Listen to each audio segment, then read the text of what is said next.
वही मैं सवाल पूछ रहा हूँ, स्टूडियो से वो कह रहे हैं फिर जब कर्नाटक आप जीत जाते हैं, तेलंगाना जीत जाते हैं, तब कहते हैं ईवीएम ठीक है। नहीं, वो उतना ही जिताते हैं जितना उनको सूट करता है। जहाँ सूट नहीं करता है वहाँ पर पॉसिबली दिग्विजय सिंह जी के अकॉर्डिंग वो ईवीएम का खेल होता है। आप देखिए सर, लॉयर हैं और बड़े लॉयर हैं, कितनी आपको सदन में से कुछ हुआ नहीं, जो हुआ टीवी 9 थोड़ा नीचे, टीवी 9 वो देश के इतिहास में आज से पहले कभी हुआ नहीं।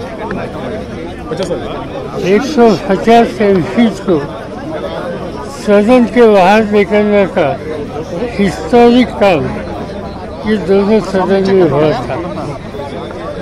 खाली एक ही डिमांड थी कि 4-5 दिन पहले कुछ लोग सदन में आए कि जो सदन के सदस्य नहीं थे तो कैसे आए, किसका खास उनको मिला।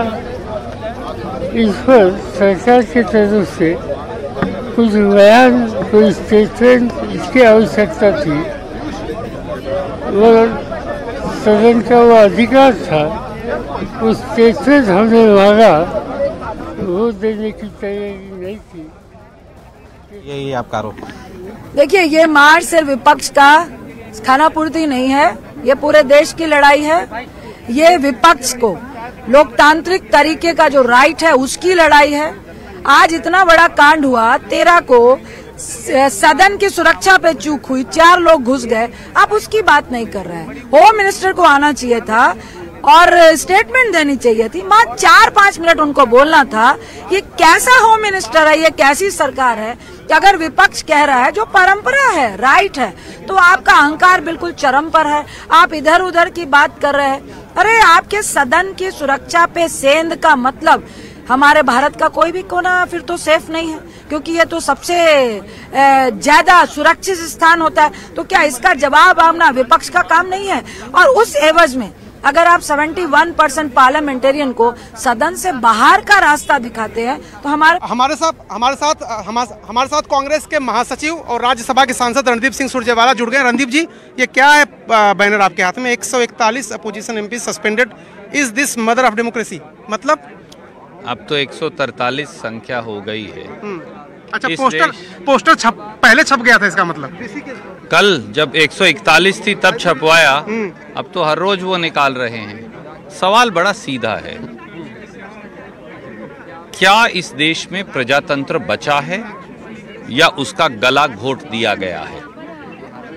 143 सांसदों को लोकसभा और राज्यसभा से निष्कासित करने के मायने हैं संविधान का हनन करना, संसदीय मर्यादाओं को रोंदना और इस देश में प्रजातंत्र को बुलडोजर के नीचे कुचलना। अब इस देश में ना प्रजातंत्र बचा, ना प्रजातंत्र की सूचिता है, ना संविधान है, ना संवैधानिक और संसदीय परंपराओं की परिपाटी है। और इसलिए अब हम संसद से सड़कों तक ये संघर्ष करेंगे। एक सवाल महत्वपूर्ण इसलिए है क्योंकि जो जगदीप धनखड़ साहब हैं, जाट को लेकर के बड़े आहत थे, आप भी जाट हैं, तो ये जो आहत हुए हैं उपराष्ट्रपति जी, वो आप लोगों की वजह से हुए? पद की गरिमा मेरे दोस्त जाति से नहीं, कर्तव्य के बोध से होती है।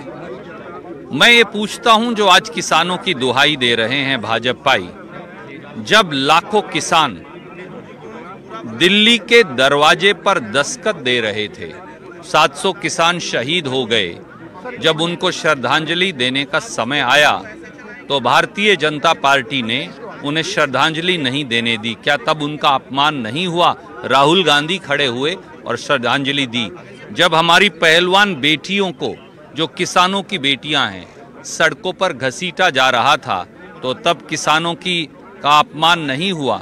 जब किसानों के बेटे जो सेना में सर्विस करते हैं, वो मेजर जनरल सतबीर सिंह हों, वो हमारी बहन सुदेश हों, जब वो 1 रैंक 1 पेंशन मांग रहे थे और 14 तारीख की शाम को न्यूज़ 18 ने दिखाया था, उन्हें घसीटा, गिरफ्तार किया और संसद के बाहर जंतर मंतर पर बेइज्जत किया, तब किसानों का अपमान नहीं हुआ। रणदीप जी, एक बहुत महत्वपूर्ण सवाल और आखिरी सवाल है मेरा। अभी दिग्विजय सिंह से मैं बात कर रहा था, मैंने कहा कि प्रधानमंत्री ने संसदीय दल की बैठक में कहा कि जो पीछे की कुर्सियां हैं खाली वो भी भर जाएंगे अगले चुनाव में, भरना चाहिए। तो उन्होंने कहा कि 400 भी आ सकती हैं अगर ईवीएम है तो। ईवीएम पर आप लोगों को इतना अगर शक है तो क्या आप सिर्फ और सिर्फ ये मांग करते हैं बैलेट पेपर से चुनाव होना चाहिए, आप लोग ईवीएम नहीं मानते? इस देश के लोग ये चाहते हैं कि बैलेट पेपर से चुनाव हो, पर आज सवाल ईवीएम और बैलेट पेपर से भी बड़ा है। क्या इस देश में संविधान रहेगा? क्या इस देश में प्रजातंत्र रहेगा? क्या इस देश में सवाल पूछने की आज़ादी रहेगी? क्या इस देश में बोलने सुनने की आज़ादी रहेगी? या इस देश में अब संसद के कोई मायने नहीं बचे और संविधान जो है उसको लगभग खत्म कर दिया गया? रणदीप सिंह सुरजेवाला कह रहे हैं कि सवाल यह है कि लोकतंत्र देश में रहेगा, संविधान से देश चलेगा या नहीं।